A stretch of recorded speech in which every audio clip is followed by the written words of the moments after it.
Hello, my name is Camden and welcome back to my channel. Today's video is going to be going through my May reading journal wrap-up. As always, I'm starting off with coloring in all of the books that I read this month on my reading challenge page. This is just a counter of all of the books that I've read so far in the year. When I first started this challenge, I was reading really consistently, 7 books a month. But the last few months have been fluctuating a lot. There was a month that I only read 2 books, and then the following month I read 10 books. This month ended up kind of somewhere in the middle at 5 books completed. Less than usual, but not as bad as some months have been. So I'm still pretty happy with it.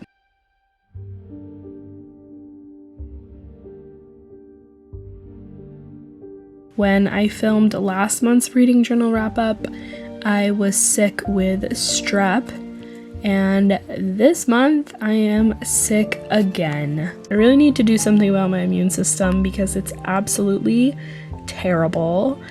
I'm doing a lot better, but I had a really bad cold, and then I got an ear infection and conjunctivitis on top of that. Moving on to my did not finish page, there were 2 books that I didn't finish this month. You Should Not Have Come Here by Geneva Rose and The Last Word by Taylor Adams. As you can see from looking at this page, I have been having terrible luck with thrillers this year. Usually, my top 2 genres are fantasy and thriller, followed pretty closely by contemporary novels. This year has really been the year of fantasy. I've been reading so much fantasy, way more than I've read in probably the past 4 or 5 years. Thrillers have definitely been taking a backseat to fantasy this year, but I'm really in the mood to read a good thriller. I just have not been able to find one, point blank, period. If you guys have any thriller recommendations for me, please leave them down below in the comments. I'm gonna put some pictures on screen of some of my favorite thrillers that I've ever read, so you can get a bit of an idea of my taste when it comes to thrillers. And then I'll put some pictures of thrillers that I hated. Hopefully that will help you know kind of what I'm looking for a little bit. I was considering doing a thriller reading vlog sometime this summer in an attempt to kind of break through the thriller reading slump. So if you're interested in seeing that video, let me know.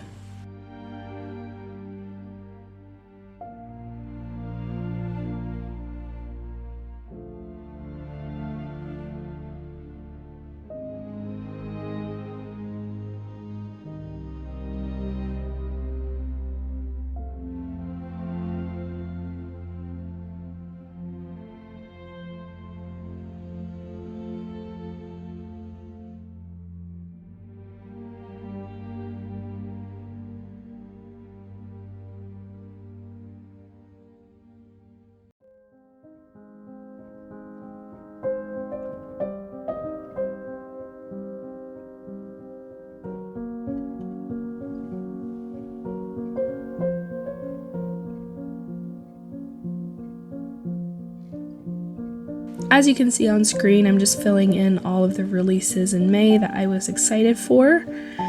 Not a ton this month.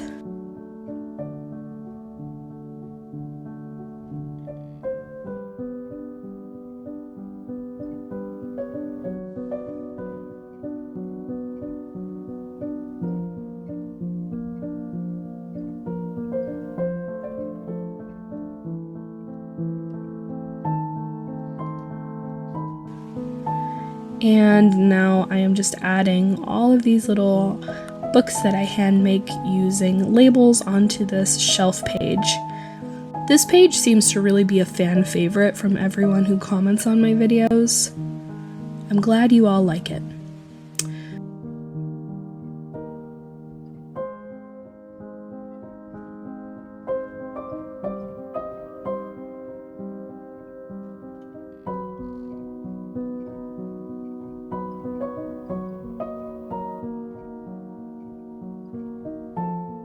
On to the book reviews for the month. The first book that I read in May was The Tea Dragon Festival, which is the second book in the Tea Dragon Society series. This is like a little graphic novel series that I have really been enjoying. I read the first one a year or two ago and absolutely loved it, so I was really happy to continue on in the series. This book in particular is following a whole new set of characters who are connected distantly from the main characters in the first book. I didn't enjoy it quite as much as I did the first book, but I still really had a good time reading this, and I also enjoyed that this had some deaf representation and some use of sign language, which I thought was really cool to see how sign language is portrayed in like a comic strip or graphic novel setting.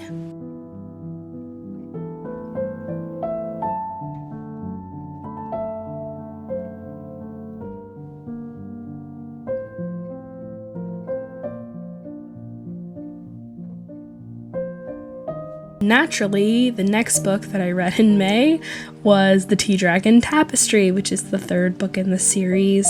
This one kind of connected both sets of characters, so the characters from the first book and the characters from the second book end up meeting each other in the third book, and that was kind of cool to see those two worlds collide. I enjoyed this one a lot. I gave this one 5 stars, whereas I gave the last one 4 stars.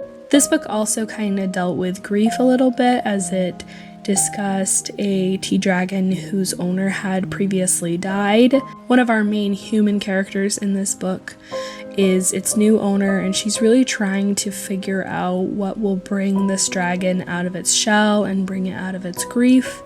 And so there's some discussions of like grief and depression throughout this one.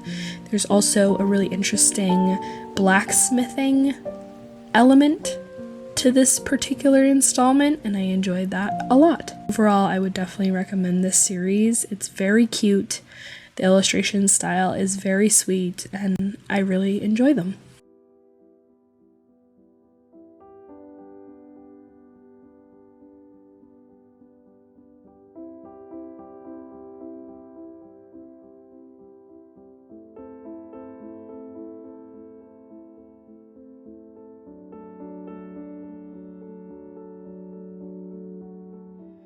The next book that I read in May was Stoneblind by Natalie Haynes. This book is a Greek mythology retelling following the story of Medusa.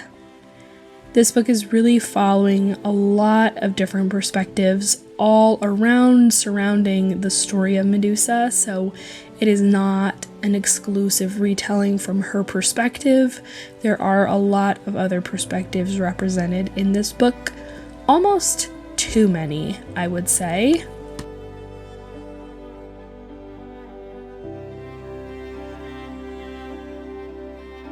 Overall, I did enjoy this book, and I enjoyed the wittiness that Natalie Haynes infuses into her writing.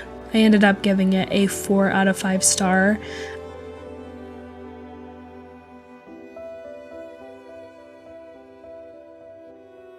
I do have a dedicated reading vlog where I read Greek mythology books, so if you are interested in hearing more of my thoughts on Stoneblind or on Elektra, the next book here that I'm now filling in, you can definitely go back and watch that video.